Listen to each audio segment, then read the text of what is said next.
નમસ્કાર, ન્યૂઝ 18 ગુજરાતીમાં આપનું સ્વાગત છે। આપની સાથે હું છું કોમલ। સમાચારની શરૂઆત કરીએ તો અમદાવાદના વિરાટનગર વિસ્તારમાંથી ચકચારી ઘટના સામે આવી છે। વિરાટનગર કોર્પોરેશન ઓફિસની સામે આવેલા પાર્કિંગમાં પાર્ક થયેલ મર્સિડીઝ કારની ડેકીમાંથી બિલ્ડરનો મૃતદેહ મળી આવ્યો। આ મૃતદેહ બિલ્ડર હિંમત રૂડાણીનો હોવાનું સામે આવ્યું છે। તો ઘટના અંગે પોલીસને જાણ થતાં પોલીસ તાત્કાલિક ઘટનાસ્થળે પહોંચી આવી હતી।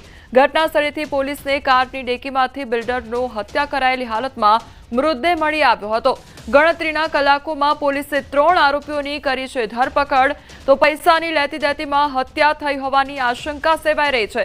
રાજસ્થાનના શિરોહીમાંથી કરી ધરપકડ। હત્યા પાછળ ધંધાકીય અદાવત જવાબદાર છે કે અન્ય કોઈ કારણોસર હત્યા થઈ છે તે તપાસ બાદ સામે આવશે। હાલ પોલીસે મૃતદેહનો કબજો લઈ સીસીટીવી ફૂટેજ મેળવવા સહિતની કામગીરી શરૂ કરી તપાસ હાથ ધરી છે। સંવાદદાતા ઋત્વિજ અમારી સાથે જોડાઈ ગયા છે। ઋત્વિજ, બિલ્ડરની હત્યાનો મામલો સામે આવ્યો છે, શું અપડેટ હાલ?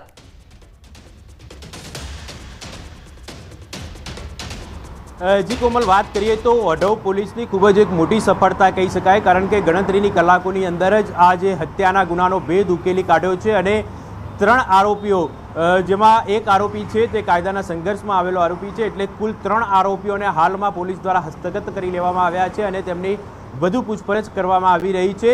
જે પ્રકારે આ બનાવ બન્યો હતો, મર્સિડીઝ કારમાંથી બિલ્ડરનો મૃતદેહ મળી આવ્યો હતો અને ત્યારબાદ પોલીસની અલગ અલગ ટીમો ઘટના સ્થળ પર પહોંચી હતી। ઘટનાની ગંભીરતાને ધ્યાનમાં રાખીને ડીસીપી ઝોન 5 દ્વારા રામોલ પોલીસની ટીમ, ઝોન 5 સ્કોડ, વઢવ પોલીસ, નિકોલ પોલીસ, એવી રીતે લગભગ 50થી વધારે પોલીસ જવાનોની ટીમો તૈયાર કરવામાં આવી હતી। અલગ અલગ 4 થી 5 ટીમો બનાવવામાં આવી હતી અને શંકાસ્પદ લાગતી જગ્યાઓના સીસીટીવી ફૂટેજ એકત્રિત કરવામાં આવ્યા હતા અને તેમાંથી પોલીસને આ લિંક મળી હતી અને તાત્કાલિક આરોપીઓની ઓળખ થઈ હતી। જોકે આરોપીઓ છે તે બનાસકાંઠા તરફ જઈ રહ્યા હોવાની પોલીસને માહિતી મળી હતી અને તાત્કાલિક ઝોન 5 ડીસીપી દ્વારા બનાસકાંઠા એસપીનો સંપર્ક કરવામાં આવ્યો હતો અને તેઓની પણ મદદ લેવામાં આવી હતી અને આ જે 3 આરોપીઓ છે તેઓને રાજસ્થાનના સિરોહી પાસેથી જ ઝડપી લેવામાં આવ્યા છે। હવે આ જે આરોપીઓ છે તેઓની પૂછપરછ કરવામાં આવશે અને ત્યારબાદ ચોક્કસ હકીકત જાણવા મળશે કે આખરે કયા કારણોસર આ હત્યાના બનાવને અંજામ આપવામાં આવ્યો છે। પરંતુ જે પ્રાથમિક પૂછપરછ કરવામાં આવી છે તે પ્રાથમિક પૂછપરછની અંદર ક્યાંક ને ક્યાંક એવી આશંકા સેવાઈ રહી છે કે પૈસાની લેતી દેતીની અંદર આ હત્યા થઈ હોવાની આશંકા સેવાઈ રહી છે। હાલમાં આજે સમગ્ર મામલે જે કેટલાક નામાંકિત બિલ્ડરોની પણ સંડોવણી હોઈ શકે તેવી આશંકા સેવાઈ રહી છે, પરંતુ જ્યારે આરોપીઓની વધુ પૂછપરછ કરવામાં આવશે ત્યારબાદ હકીકત જાણવા મળશે કે આખરે તેઓને પણ કોણે જાણ કરવામાં આવી હતી કે કોના કહેવાથી આ હત્યાને તેઓએ અંજામ આપ્યો છે, હત્યા કઈ જગ્યાએ કરવામાં આવી હતી, આ તમામ જે બાબતો છે એક તપાસનો વિષય છે। જી ઋત્વિજ, એટલે હત્યા કયા કારણોસર થઈ તે તો તપાસનો વિષય છે, પરંતુ અમદાવાદ શહેરની ખાસ કરીને વાત કરવામાં આવે તો અત્યારે આ પ્રકારની ઘટનાઓ વધતી જઈ રહી છે। અસામાજિક તત્વોનો આતંક હોય, પછી હત્યાના કેસ હોય, એ બધા જ ગુનાઓના જે કેસ છે તે વધતા જઈ રહ્યા છે। એટલે શું આ લોકોને પોલીસનો કોઈ પણ પ્રકારનો ડર નથી લાગી રહ્યો કે શું થઈ રહ્યું છે?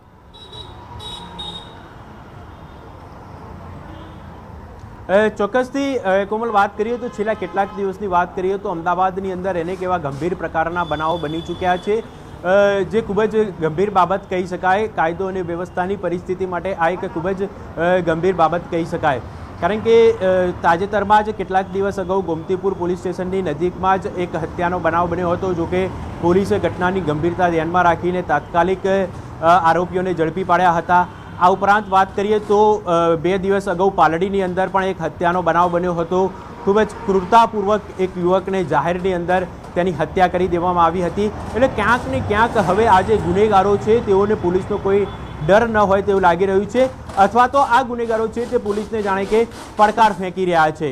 પરંતુ સારી બાબત તો એ છે કે પોલીસ દ્વારા તાત્કાલિક જે ઘટનાની ગંભીરતાને ધ્યાનમાં રાખીને તમામ જે સ્ટાફ હોય છે તેઓની અલગ અલગ ટીમો બનાવી દેવામાં આવતી હોય છે। CCTV footage, technical surveillance, human રિસોર્સિસથી આરોપીઓ તાત્કાલિક ઝડપાઈ જાય તે માટેના પ્રયત્નો કરવામાં આવતા હોય છે। અને ઝોન 5ની વાત કરીએ તો ઝોન 5માં તાજેતરમાં એવા 2 બનાવો પ્રકાશમાં આવ્યા છે।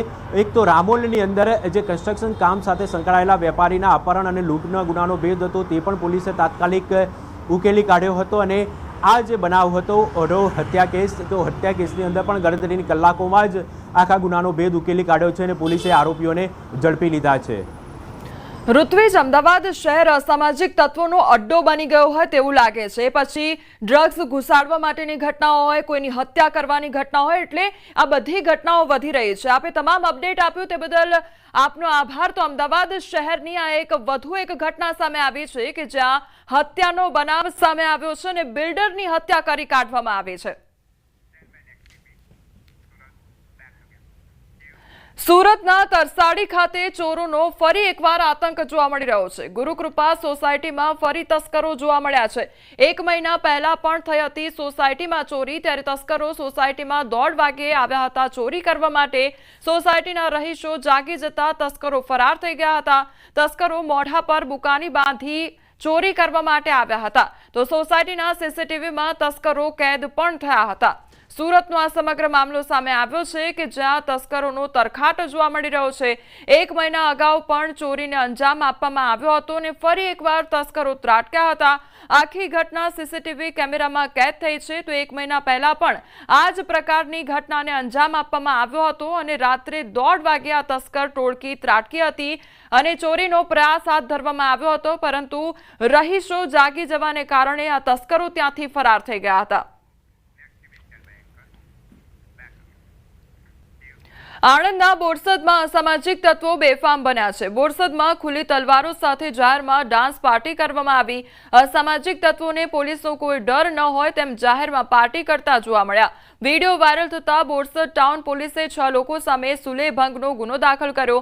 આવી જ અન્ય એક ઘટના પેટલાદના શેરપુરા વિસ્તારમાં નોંધાઈ, જ્યાં મોઇનુદ્દીન મલેક ખંજરથી કેક કાપતો હોવાનો વિડીયો વાયરલ થયો, જેને લઈ પોલીસે આરોપીની અટકાયત કરી કાયદેસરની કાર્યવાહી હાથ ધરી છે.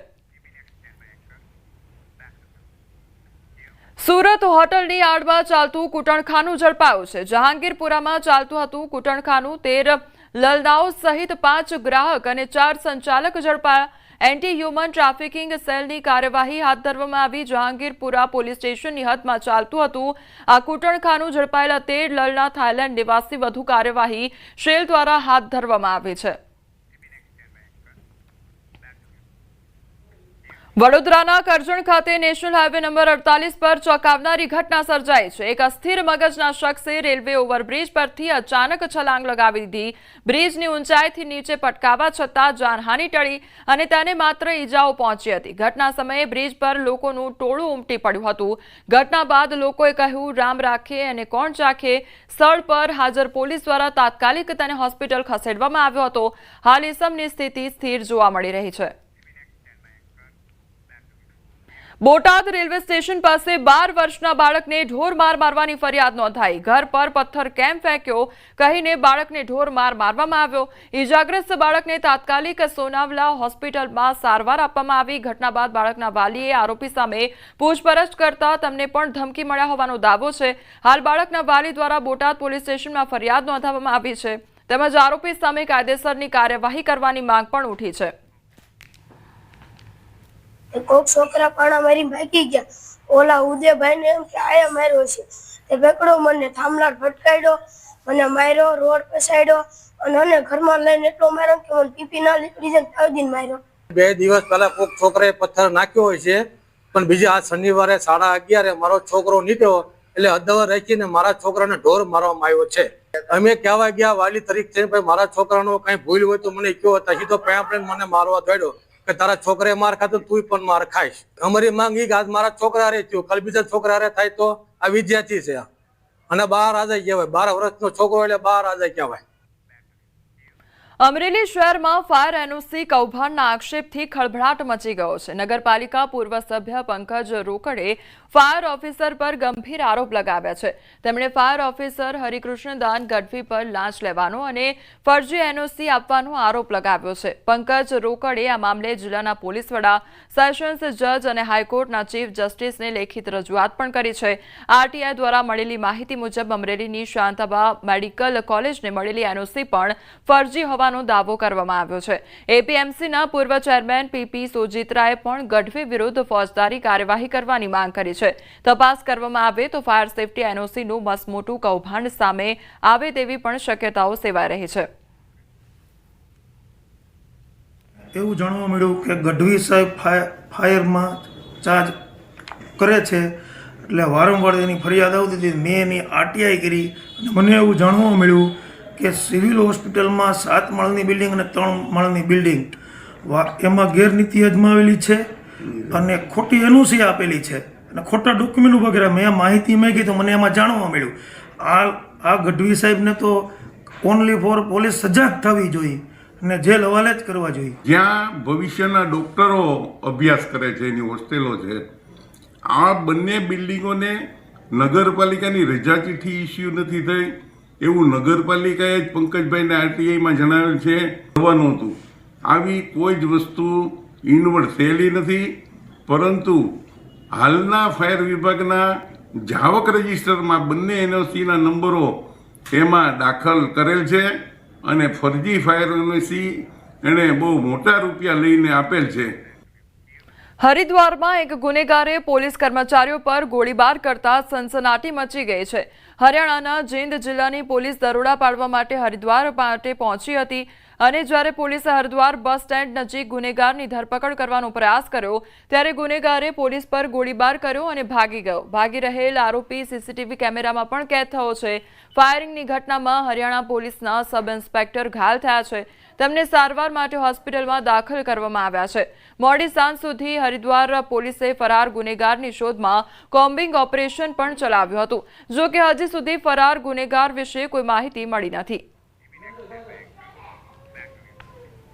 મધ્યપ્રદેશના ગ્વાલિયરમાં જાહેરમાં રોડ પર ફાયરિંગ કરી હત્યા કરી હોવાની ઘટના સામે આવી છે. અરવિંદ નામના શખ્સે નંદિની નામની મહિલા પર બંદૂક તાકી તેની પર ફાયરિંગ કરી હત્યા કરી નાખી તો પોલીસે આરોપીને ઝડપી કાર્યવાહી હાથ ધરી છે. ઘટનાની વિગતવાર વાત કરીએ તો આ હત્યા પાછળ પ્રેમ અને વિશ્વાસઘાતની વાત સામે આવી છે. મૃતકને અન્ય 2 પુરુષો સાથે સંબંધ હોવાનું સામે આવતા બંને વચ્ચે અવારનવાર ઝઘડા થતા હતા. મૃતક નંદિની આરોપી અરવિંદની ત્રીજી પત્ની હતી. અરવિંદ અને નંદિની વચ્ચે છેલ્લા ઘણા મહિનાઓથી ઝઘડો ચાલી રહ્યો હતો. અંતે નારાજ અરવિંદે રસ્તાની વચ્ચે નંદિનીને ગોળી મારી દીધી. महिला पुरुष है, इनका बहुत लंबे समय से विवाद चला आ रहा था. दोनों ही पूर्व से विवाहित थे और अपने पति पत्नी से अलग रहकर साथ में रह रहे थे और उनके बीच भी कई बार घटनाएं हुई थी. इससे पूर्व भी महिला इसके ऊपर एफआईआर करा चुकी थी, लेकिन बाद में राजीनामा कर लिया गया था.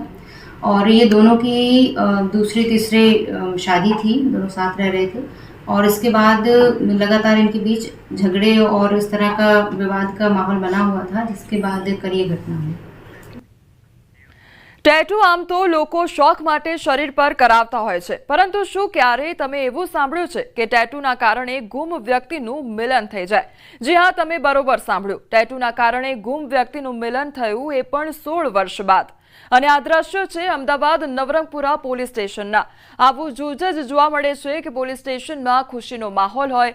નવરંગપુરા પોલીસની મહેનતથી ઉત્તર પ્રદેશના બાંદા જિલ્લાના ગાંડોમાંથી 16 વર્ષ પહેલા ગુમ થયેલ બાળકની પુખ્ત વય પરિવારજન સાથે મિલન થયું હતું.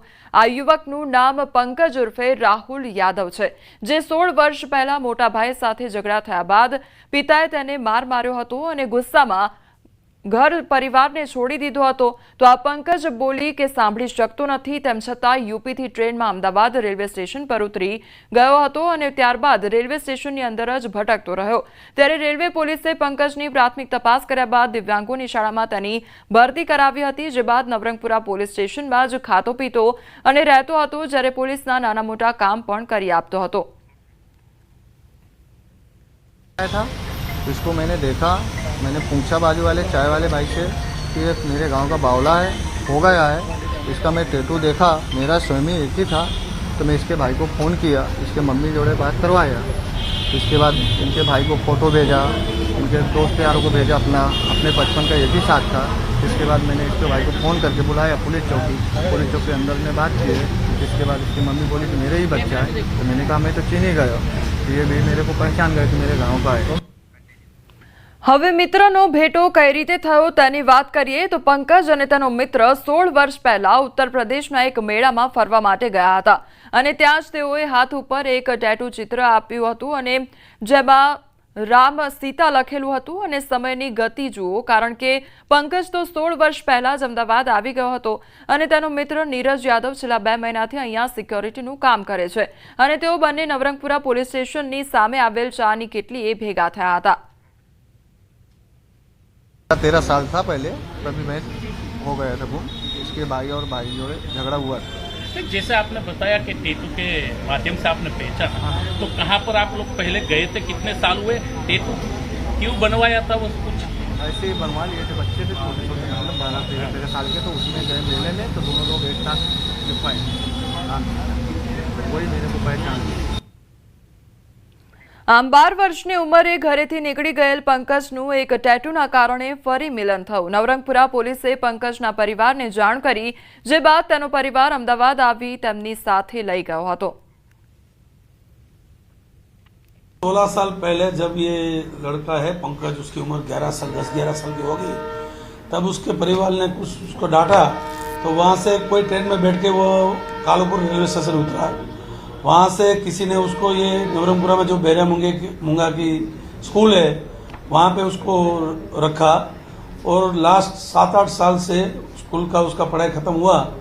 उसके बाद 7-8 साल से नवरंगपुरा पुलिस स्टेशन ही वो रहता है, खाता है। और जब ये गुम हुआ उससे पहले मेले में उसके दोस्त के साथ, नीरज के साथ गया था और हाथ में उसने ये जो आप देख रहे हैं ये राम सीता नाम का टेटू दोनों ने बनवाया था। સમાચારોમાં આગળ વધીએ તે પહેલા રોકાઈશું એક બ્રેક માટે।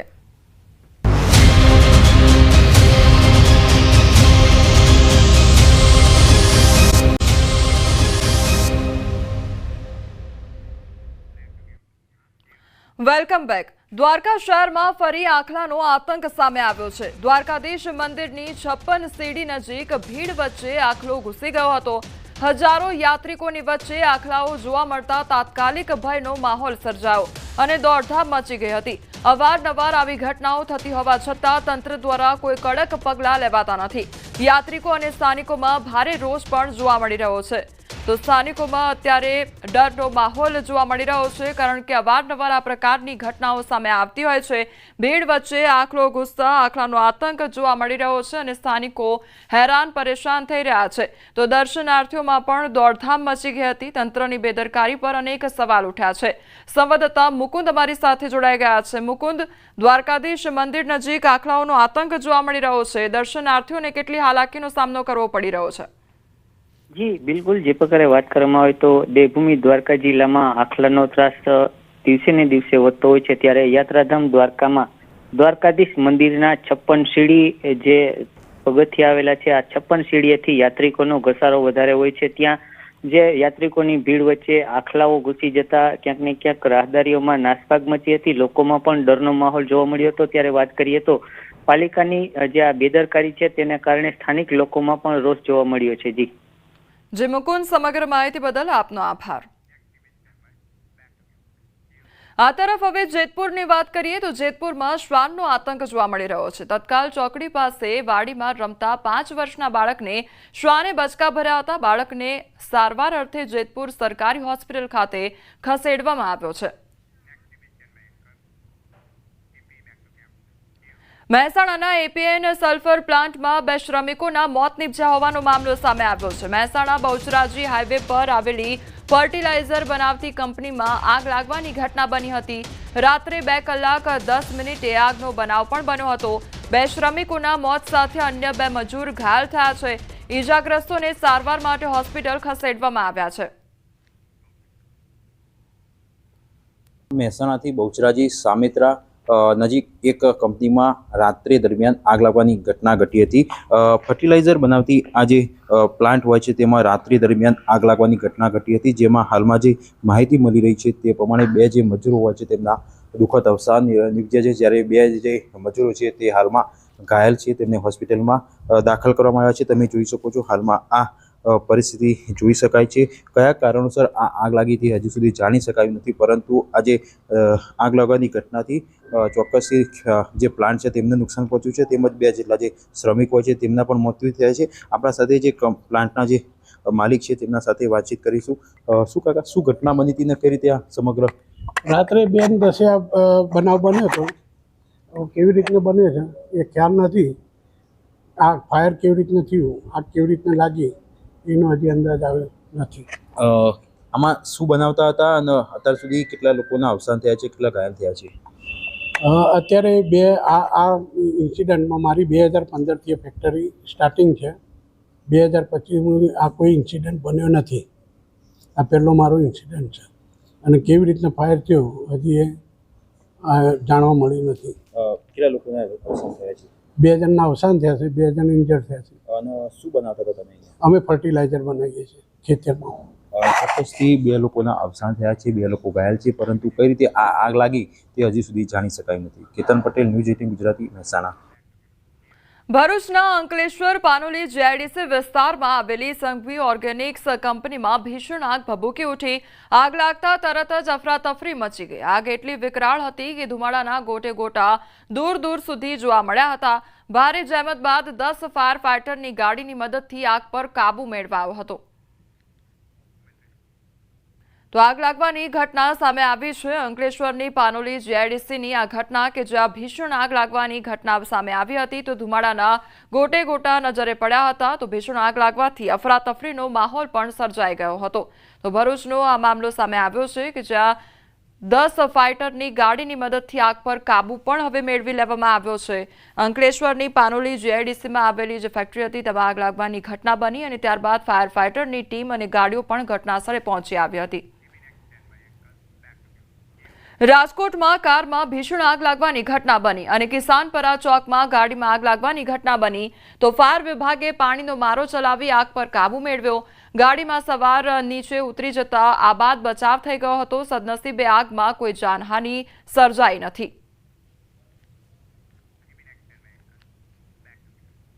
મહેસાણાના નાગલપુર વિસ્તારમાં કારમાં આગ લાગવાની ઘટના બની. પેટ્રોલ પંપ પાસે કારમાં આગ લાગી હતી.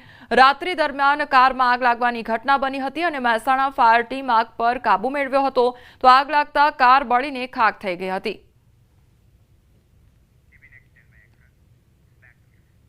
અમદાવાદના અસલાલી હત્યા કેસમાં પોલીસે હત્યારા પતિને જેલના સળિયા પાછળ ધકેલી દીધો છે. ઘર કંકાસમાં પતિએ પત્નીની ગળું દબાવી હત્યા કરી હતી અને જે બાદ પોતે જ પોલીસને ફોન કરી હત્યાના બનાવને આત્મહત્યામાં ખપાવવાનો પ્રયત્ન કર્યો હતો. જો કે શરૂઆતથી જ પતિની ભૂમિકા શંકાસ્પદ લાગતા પોલીસની ઉલટ તપાસમાં પતિની કરતૂતોનો ભાંડો ફૂટ્યો હતો અને પતિ વિક્રમ રાવળે જ ગળે ટૂંપો આપીને પત્નીની હત્યા કરી હોવાનું સામે આવ્યું છે. તો પોલીસની પૂછપરછમાં વિક્રમનું કહેવું છે કે તેની પત્નીને માનસિક બીમારી હતી અને અવારનવાર ઝઘડા કર્યા કરતી હતી. ક્યારેક ઝઘડો થાય ત્યારે તે જાતે જ નિર્વસ્ત્ર થઈ જતી હતી અને તેના 5 મહિનાના પુત્રની પણ હત્યા કરી દેવાની અનેક વખત ધમકી આપવામાં આવતી હતી અને એક વખત તેને છરીના ઘા મારવાના પણ પ્રયત્ન કર્યા હતા. જેથી અવારનવાર થતા ઝઘડાથી કંટાળીને તેણે આ પગલું ભર્યું છે. તો બીજી તરફ મૃતક યુવતીના પરિવારજનોનો આક્ષેપ છે કે આરોપી વિક્રમ તેની પત્નીના ચારિત્ર્ય પર શંકા કરતો હતો. અસલાલી પોલીસે આરોપીની ધરપકડ કરીને વધુ તપાસ શરૂ કરી છે. તારીખે અહીંયા મોકલી, 11 તારીખે મારી નાખી. 5 વાળા કોઈ જાણ કરી નહીં અમને. આ તો અહીંથી ડિસ્ટર્બ વાળા જ્યાં ગમે એટલા વાગે મારી, અમને 4 વાગે ફોન આવ્યો અમારામાં કે ભાઈ તમારી છોકરીને આવું થયું છે. ઝઘડો કઈ જ નતો. જો 8 તારીખે તેને મોકલી હતી, 8 તારીખે તેને મોકલી હોય. 2 દરમિયાન શું પ્રોબ્લેમ છે અમને શું ખબર હોય. આજે રેવન્યુ તલાટીની પરીક્ષા છે અને રાજકોટ જિલ્લામાં કુલ 49,027 ઉમેદવારોએ આ પરીક્ષા માટે નોંધણી કરાવી છે. જે રાજ્યભરમાં તલાટીની પરીક્ષા યોજાઈ રહી છે ત્યારે રાજકોટ જિલ્લામાં પણ 49,000 જેટલા ઉમેદવારો છે તે આ પરીક્ષા આપવા માટે નોંધાયા છે. રાજકોટ શહેરની આ જે કણસાગરા મહિલા કોલેજ છે અહીંયા પણ 600 જેટલા ઉમેદવારો છે તે પરીક્ષા આપશે. પરીક્ષા છે તે 2 વાગ્યાથી શરૂ થશે અને જેમને જે છે પ્રવેશ શરૂ થઈ રહ્યો છે ત્યારે હાલ અત્યારે ઉમેદવારો પણ આવી રહ્યા છે. ઉમેદવારો પણ જોઈ રહ્યા છે પોતાના સીટ નંબર, પોતાની બેઠક વ્યવસ્થા છે તેમની જે છે એ માહિતી મેળવી રહ્યા છે. આ પરીક્ષા છે તે ખૂબ જ મહત્વની પણ છે. અનેક વિદ્યાર્થીઓ જે આ પરીક્ષા માટે ઘણા સમયથી આ તૈયારીઓ કરતા હતા. હાલ આપણી સાથે ઉમેદવાર છે. બેન, કેટલા સમયથી આ તૈયારીઓ કરતા હતા અને આજે પરીક્ષા આવી છે? 3 વર્ષથી. આજે પરીક્ષા આવી છે, શું કહેશો? આજના પેપરને લઈને શું આશા છે? પેપર સારું નીકળે અને અમે સારી રીતે આપી શકીએ. ચોક્કસથી જે રીતના અન્ય ઉમેદવાર છે. બેન, આપ ક્યાંથી આવો છો? જુનાગઢ જિલ્લામાં. અને ક્યારે નીકળ્યા હતા? રસ્તામાં કોઈ તકલીફ? ના, ટ્રાફિક હતી પણ કોઈ તકલીફ નથી. આજની પેપરની કેટલા સમયથી આ તૈયારીઓ કરતા હતા? 4-5 મહિના છે. આજનું પેપર તમારા માટે કેટલું મહત્વનું? મહત્વનું ઘણું છે. હવે જે પ્રમાણે પેપર નીકળે એ પ્રમાણે શું આશા છે ખાસ કરીને? આશા તો પાસ થવાની છે. ચોક્કસથી જે રીતના અહીંયા અન્ય ઉમેદવારો છે આપણે એમની સાથે પણ વાત કરવાનો પ્રયાસ કરીશું. બેન, આપ ક્યાંથી આવો છો અને કેટલા સમયથી આ તૈયારીઓ કરતા હતા? હું અહીંયા રાજકોટમાં જ રહું છું, સૌરાષ્ટ્ર યુનિવર્સિટીમાં, અને છેલ્લા 7 મહિનાથી પ્રિપેરેશન કરું છું. પરીક્ષા છે તે તમારા માટે કેટલી મહત્વની? આજની પરીક્ષા મારા માટે ઇમ્પોર્ટન્ટ છે, બિકોઝ આની પહેલાં કોન્સ્ટેબલની આપી તેમાં હું 4 માર્ક માટે રહી ગઈ છું, તો એના માટે ફૂલ પ્રિપેરેશન કરી છે કે આજનું પેપર એની કરતાં સારું છે. ખાસ કરીને આપણે રીડિંગમાં શેના ઉપર વધુ વજન દીધો? Maths reasoning. ચોક્કસથી જે રીતના અહીંયા ઉમેદવારો છે તે અત્યારે જે છે પહોંચી રહ્યા છે. ખૂબ જ મહત્વની આ પરીક્ષા છે, કેમ કે ગૌણ સેવા પસંદગી દ્વારા લેનારી આ પરીક્ષા છે તે